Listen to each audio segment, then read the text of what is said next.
Hello my dear student, आप सभी का स्वागत है हमारे यूट्यूब चैनल लेट्स डिस्कस में। प्यारे स्टूडेंट, जैसा कि स्क्रीन पर देख रहे हैं, आज हम डिस्कस करने जा रहे हैं क्लास 10th का विषय हमारा गणित होगा, जो कि मूल्यांकन कार्यपत्रक संख्या 5 है और यह 14 सितंबर 2021 के लिए है।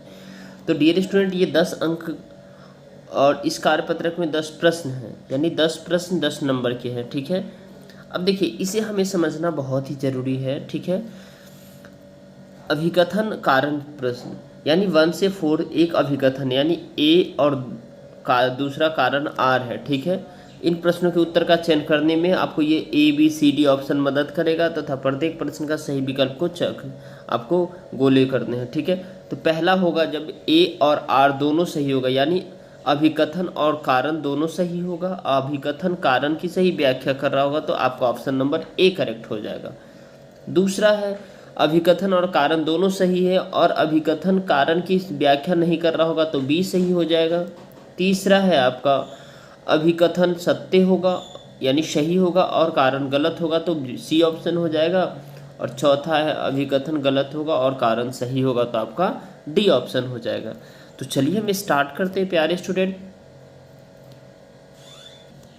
तो क्वेश्चन नंबर हमारा फर्स्ट कह रहा है, एक्सर्शन है, दी हुई आकृति में त्रिभुज ए डी बी समरूप है त्रिभुज सी ए बी का, यानी ये ए डी बी ये जो है ना डियर स्टूडेंट, ये समरूप है, ये इसका बिल्कुल ये समरूप है। हमने पहले वर्कशीट में पढ़ा था इससे। ठीक है, ये समरूप है एक दूसरे का।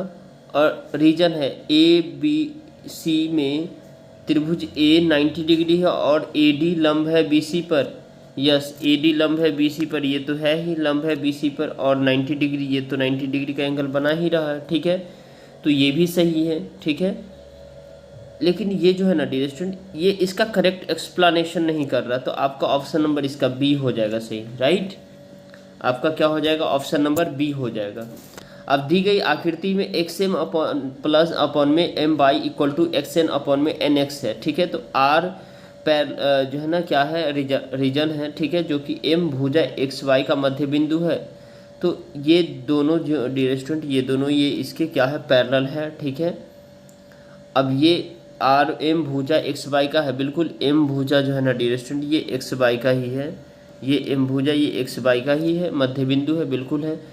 तो ये दोनों एक दूसरे की सही व्याख्या नहीं कर रहा है और ये दोनों सही है, तो आपका ऑप्शन कौन सा हो जाएगा, पहला का तो आपका बी है, दूसरा का भी आपका बी ऑप्शन हो जाएगा। राइट,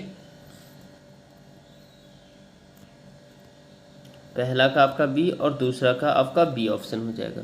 भुजा कोण भुजा समरूप, यानी भुजा कोण भुजा समरूप से एम ए पी समरूप है किसका, सी ओ बी का। ठीक है, तो एम ए त्रिभुज एम ए पी और C O B angle A O equal to angle O और angle B equal to angle P और angle C equal to angle M. Yes, तो ये भी सही है, ये भी सही है, तो ये दोनों क्या कर रहा है, इसका करेक्ट एक्सप्लेनेशन नहीं कर रहा है, लेकिन इसका बी ऑप्शन होगा। ठीक है, दोनों कथन सही है। तो एक बार फिर से बता दूं, पहला का आपका बी है, दूसरा का भी आपका बी ऑप्शन करेक्ट है और तीसरा का भी आपका बी ऑप्शन करेक्ट है। आई होप प्यारे स्टूडेंट आपको ये समझ में आ गया। अब नेक्स्ट देखते हैं हम, क्वेश्चन नंबर हमारा फोर्थ है, यानी बहुवैकल्पिक प्रश्न MCQ 4 से 10 तक में पूछे गए प्रश्नों का उत्तर दीजिए। ठीक है, दी गई आकृति में आर एक्स और ए वाई जेड एम का मान क्या होगा, तो ये हमें एम का वैल्यू निकालना है। ठीक है, तो चलिए हम इसे निकालते हैं सॉल्व करके। राइट, यहाँ देखिए डियर स्टूडेंट, ये आपका ए ऑप्शन पहले करेक्ट बता दे रहा हूँ फोर्थ का। देखिए ये क्या है, ये जो है ना क्या होगा डियर स्टूडेंट, ये देखिए ये 2 अपॉन में ये 6.1, यानी इसके हम ऐसे लिख सकते हैं ना, डब्लू आर अपॉन में आर बाय। ठीक है, और इसको भी लिख सकते हैं हम, जो है ना क्या लिख सकते हैं, डब्लू एक्स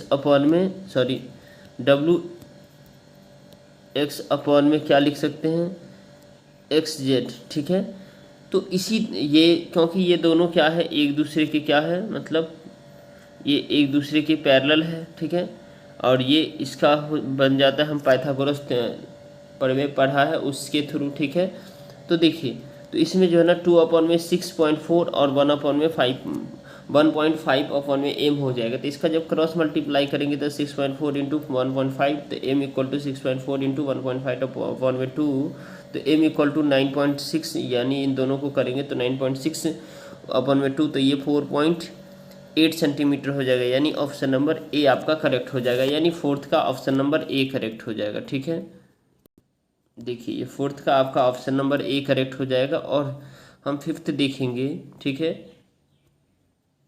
यदि त्रिभुज सी एम समरूप है एस ओ बी का और एंगल ए 39 डिग्री है, एंगल बी 97 डिग्री, तो एंगल सी फाइंड आउट करना है। बहुत ही इजी है, चलिए हम फाइंड आउट करते हैं। देखिए डियर स्टूडेंट, ये हमारा त्रिभुज हम पहले बना लेते हैं। ठीक है, त्रिभुज बनाने के बाद हम आपको बता दें। ये देखिए 39 या 97 है, ये 39 97 है, तो हमें क्या निकालना है, ये सी निकालना है। ये क्या निकालना है, सी निकालना है। तो हम जानते हैं तीनों त्रिभुज का योग 180 होता है, तो एंगल ए प्लस एंगल, यानी ए 39 है तो 39 हो जाएगा एंगल ए, और एंगल एम प्लस 97 है, और प्लस एंगल सी जो है ना कितना हो जाएगा डियर स्टूडेंट, वो हमें फाइंड आउट करना है। तो इक्वल टू 180, तो एंगल सी इक्वल टू 180, यानी ये दोनों को ऐड करेंगे तो आपका 136 हो जाएगा। तो 180 में से 136 अगर आप माइनस करेंगे तो एंगल सी इक्वल टू 44 हो जाएगा। ठीक है, एंगल सी इक्वल टू क्या हो जाएगा, 44। तो आपका ऑप्शन नंबर बी करेक्ट हो जाएगा। राइट, ये आपका बी ऑप्शन करेक्ट हो जाएगा। क्वेश्चन नंबर 6 है, त्रिभुज बी सी डी में बी पी अपॉन में P C equal to B Q upon में क्यू डी, तो P Q I C D किस प्रमेय का कथन है। तो ये डियर स्टूडेंट आपको पता होना चाहिए, ये सीधा सा एग्जाम्पल है, ये है बीपीटी का कथन। ठीक है, बीपीटी का कथन है। ठीक है, विलोम। अब देखिए ये दूसरा है आपका 7 है, एरिया त्रिभुज L A G equal to 81 centimetre, L G equal to 6 centimetre, W Y equal to 4 centimetre. तो त्रिभुज हमें एरिया जो है डब्ल्यू एक्स वाई हमें फाइंड आउट करना। तो चलिए इसको भी देख लेते हैं। ये छठा का हमारा इतना है, तो इसे आप देख, तो ये 6 का आपका जो है ना ये बीपीटी का विलोम है, तो ये डी ऑप्शन आपका सही है। ठीक है, लेकिन इसे हमें निकालना था 7th का। तो 7th का area angle L A G upon में area of angle W X Y, तो एल जी अपॉन में डब्ल्यू वाई, हम ये दोनों को आउट कर सकते हैं बाहर करके। ठीक है, तो ये स्क्वायर हो जाएगा। ठीक है, उसके बाद तो ये हमारा जो है ना कितना दे रखा है डियर स्टूडेंट, ये हमारा जो है ना ये 81 दे रखा है, और ये हमारा जो है ना 4 दे रखा है, ये हमारा कुछ नहीं दे रखा। तो ये हमारा जो है ना, ठीक है, अब देखिए तो ये कितना है, ये हमारा 6 है और ये हमारा 4 है, तो ये दोनों का स्क्वायर हो जाएगा। स्क्वायर जब हो जाएगा तो 81 अपॉन में area of W X Y, ये वाई है। ठीक है, इक्वल टू 36 अपॉन में 16, तो ये area of the D W X Y equal to 81 into 16 upon में 36। तो इसको जब मल्टीप्लाई करेंगे तो 1296 हो जाएगा अपॉन में 36। तो इसको जब आप कट करेंगे, ठीक है, तो ये आपका जो है ना टोटल कितना आ जाएगा डियर स्टूडेंट, 36 सेंटीमीटर। तो आपका ऑप्शन जो है ना इसमें करेक्ट होने वाला है 36 सेंटीमीटर। तो इसमें आपका ऑप्शन डी करेक्ट होने वाला है। किसका, 7th का आपका डी ऑप्शन हो जाएगा सही। राइट, 7th का आपका ये डी ऑप्शन हो जाएगा। 8th, एक सीढ़ी को दीवार के सहारे धरती पर रखा जाता है, तो सीढ़ी और धरती के मध्य बनने वाले कोण ज्ञात करना है। तो चलिए हम इसे देख, ये सीधा न्यून कोण हो जाता है, लेकिन हम इसको सॉल्व करके बताएंगे। 9th क्वेश्चन है, निम्न में से क्या त्रिभुज एफ जी एच के लिए सत्य नहीं है, जहाँ F H A square plus G H A square equal to F G A square है। तो चलिए हम स्टार्ट करते हैं। 8 का देख लीजिए। 8 का आपका जो है ना ये देखिए, यहाँ से एंगल बन रहा है, ये 90 डिग्री है, ये दोनों, तो ये 90 से कम है, यानी ये न्यून कोण हो जाएगा। ठीक है, तो न्यून कोण आपका जो है ना आंसर हो जाएगा न्यून कोण। ठीक है, अब देखिए 9th का आपका है जो है, तो एफ एच कर्ण है, तो इसमें जो है ना ये देखिए इस तरह का फिगर बनेगा डियर स्टूडेंट। ठीक है, ये एफ एच कर्ण है, तो ये 90 डिग्री है। ठीक है, तो 90 डिग्री है, तो ये आपका बी ऑप्शन हो जाएगा। क्या हो जाएगा, बी ऑप्शन हो जाएगा। आप 10th का देख लेते हैं, तो हमारा 8 का सी हो गया। ठीक है, ये कर्ण है, ये बी हो गया हमारा। ठीक है, उसका दो समरूप त्रिभुज का परिमाप 56 सेंटीमीटर और 35 सेंटीमीटर, तो इन त्रिभुजों के क्षेत्रफल का अनुपात भी ज्ञात करना है। तो चलिए ज्ञात करते हैं।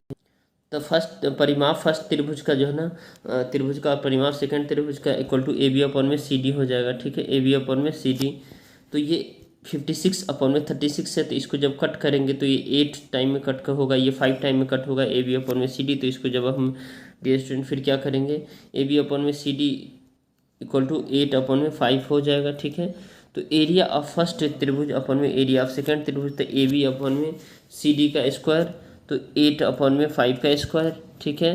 तो 64 अपन में 25 हो जाएगा। ये कितना हो जाएगा 64 अपन में 25।